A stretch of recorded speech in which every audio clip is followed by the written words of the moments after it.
the hat. So it was a dark and stormy night. The wind was howling. No, wait, it wasn't. It was bright and beautiful and sunny. Early spring morning and lambing season. And Lorcan the lamb was born. And Lorcan was happy, happy little lamb, so cheerful, so curious, right from the very beginning. And he would notice when he was looking up, his mom and his dad stood so strong, and so did all the other sheep, and even the new lambs were. And you know, did you ever see a lamb when they're first born and they're walking like this around the farm? Their little legs are kind of wobbly. Well, Lorcan had kind of a hard time in the beginning, but he tried really hard. And then he got his legs sturdy. And as soon as he did, oh, he took off like a rocket. He was everywhere. He ran all over the farm, up the hill and down and around, and he introduced himself to every animal on the farm. He got to know all the members of the family who owned the farm, all the people that came in to get various products from the farm. And he was just like the happiest, cheerful, very curious, a little mischievous little character. So he was going around and he was always having loads of fun, lots of adventures. And one day, because he was so curious, he was always asking questions. And he noticed all the sheep and the older lambs would get really fluffy and full. And they'd go up to the barn and they'd come back all skinny with no hair, no wool, it was all gone. So what was that all about? So he asked his dad, but he didn't just ask him.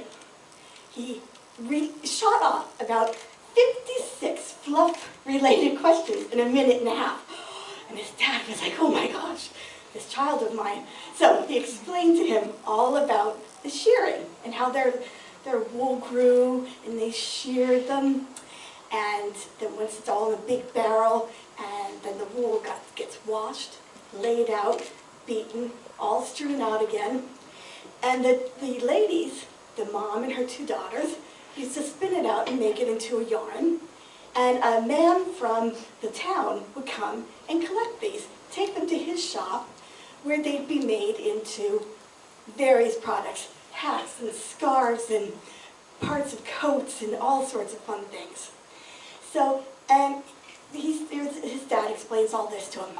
And Lorcan said, wow, I can't wait till it's my turn to have my wool sheared. I wonder what will happen with my wool. And he said, well, I don't know, but nearly anything could happen. So he said, oh, great. So off he went. And he's walking along and he's thinking of all these things that could possibly happen. And then his day came and he got to have his wool sheared. Well, he was so excited. He was beside himself. He ran back and he told everybody his wool had been sheared and it was off to exciting and new places, and he couldn't believe it. So there he goes about his own business. Meanwhile, off goes Lorcan's wool. And he does go to the factory, and a lot of fun things are made out of it. And when all these products are made, a gentleman from Dublin always comes up to this guy's shop and buys a lot of the products because they're so nice.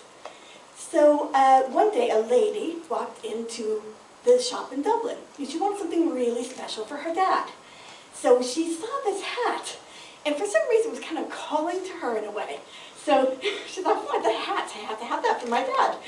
So she got it and she sent it off to America, and he was so thrilled. He loved his hat. He wore his hat everywhere, everywhere, everywhere. It went on fabulous trips. They went to New York and Philadelphia and the Poconos and baseball games and basketball games and hockey matches. And it went to church with them. And when you go to church and all the old men put their hats on the seal there, this hat would start chatting away to the other hats. And some of the hats were, you know, they talked back, they thought that was kind of cool. Some of them were a little stuffy and they weren't interested in a conversation at all. So then he'd also take it to breakfast after church, and the same thing, and now this would be another set of hats, and he'd chat away. So anyway, one day then the mother and father came to visit the daughter in Dublin, and they had a great time, and the hat could not believe he was on an airplane.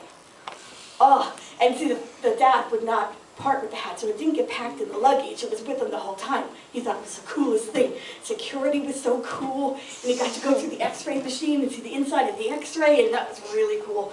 So they get to Dublin, and they're having loads of fun, and the parents are driving all over the place. Well, at one stage, the dad loses his hat. Oh, he's so upset because he loved his hat. Well, anyway, what happened was the hat was left behind in the taxi.